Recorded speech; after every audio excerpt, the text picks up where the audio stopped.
Here I am again with Jamie Mcaleese so soon. I did this. I think this is probably the first time that I spoke to a fighter essentially on back-to-back shows.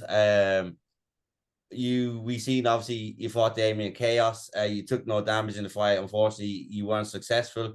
So you were able to take this fight. How did this fight come about? One, thank you very much for your time. But how No did this fight problem. come about?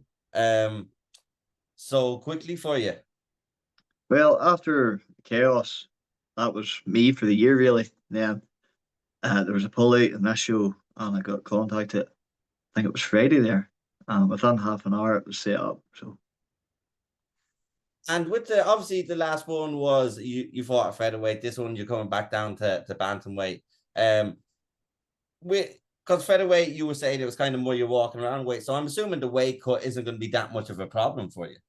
um, I was way down brave and light there for that last one, but there's not much. I was just keep floating in between these two weights. That's comfortable in there, so dead on.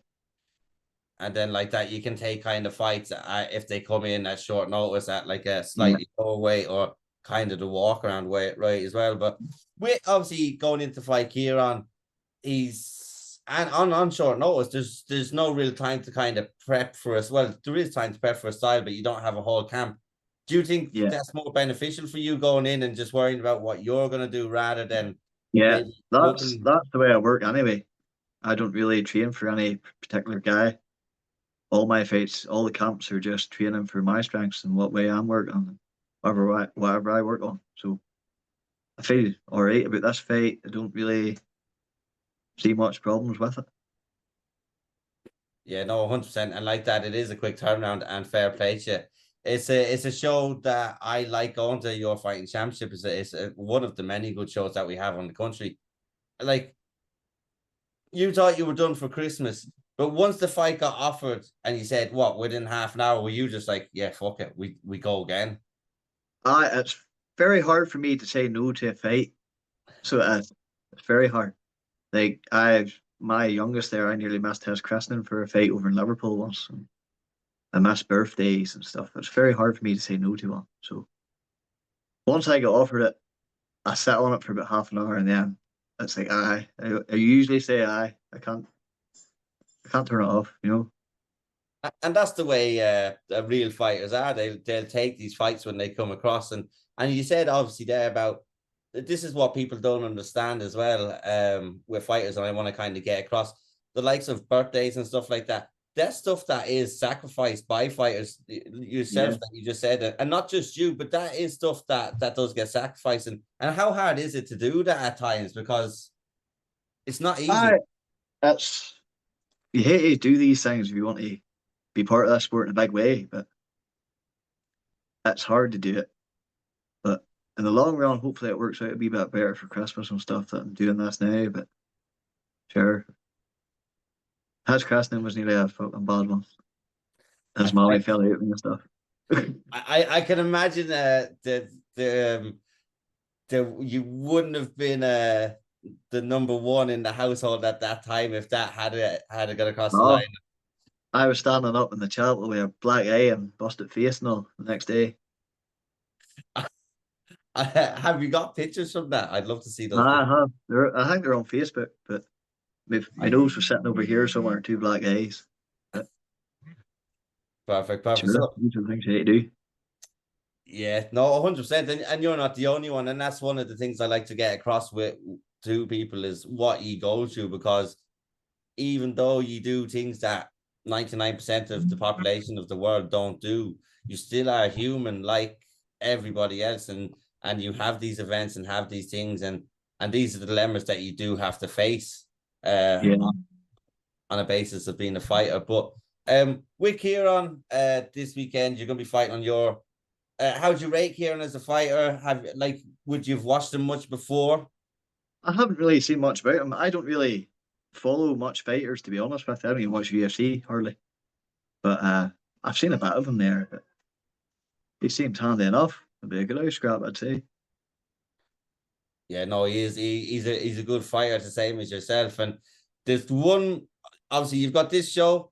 You're going to enjoy Christmas. when do you envision getting back in there, or are you just gonna just get through this fight and enjoy Christmas and decide after that? Aye, see, I'll do this fight, and then that'll be me till after Christmas. Definitely, unless somebody offers me really stupid money to get in or something. But sure. But after this one, I'd say that'd be it for now, anyway, to next year. Yeah, no, 100%. I think for your own sake, with the missus and the family, you just lay off the fight until after New Year. There's only one more show in Ireland, and it's in Cork as well. So I don't envision anything going down there. But like anything can You happen. never know. You never know. If he phones me, you never know what could happen. No, 100%, 100%. No, I look forward to seeing you this weekend. And then challenging here. And like I said, fair play to you for coming in at such short notice. A lot of fighters would turn around and say no. A lot of fighters say no when they full camps. And you've just said yes to back shows within the country, which I think is fantastic for a fighter and is what a fighter should be. But I am going to let you go. I do appreciate your time. Is there anything you want to say before you go? Yeah. The only reason I took this fight is I know what it's like to have a fight and then a pull out and then you have no fight. So that's shit too. So I like to step in when I can to help out everybody else as well. Yeah, no, You know, 100. I've been on Actually, that side of things too. yeah, no, talk to us about that, the times that's happened to you and kind of what goes through your like you're training for a camp and at what stages were the pullouts? Were they a week before, 2 weeks before? I have had days before, week before. That when it happens to you, it's disheartening. Like it could throw some fighters, but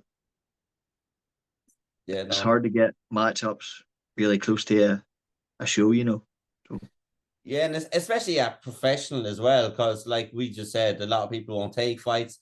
They try and protect their records. Sometimes they will try and they won't say no to full fight, or they won't say yes to full fight camp sometimes. But when yeah, you're like that, when it comes to like a day before, a week before, and you hear they've pulled out, and 9 times out of 10, 8 times out of 10, it's probably going to be a genuine reason.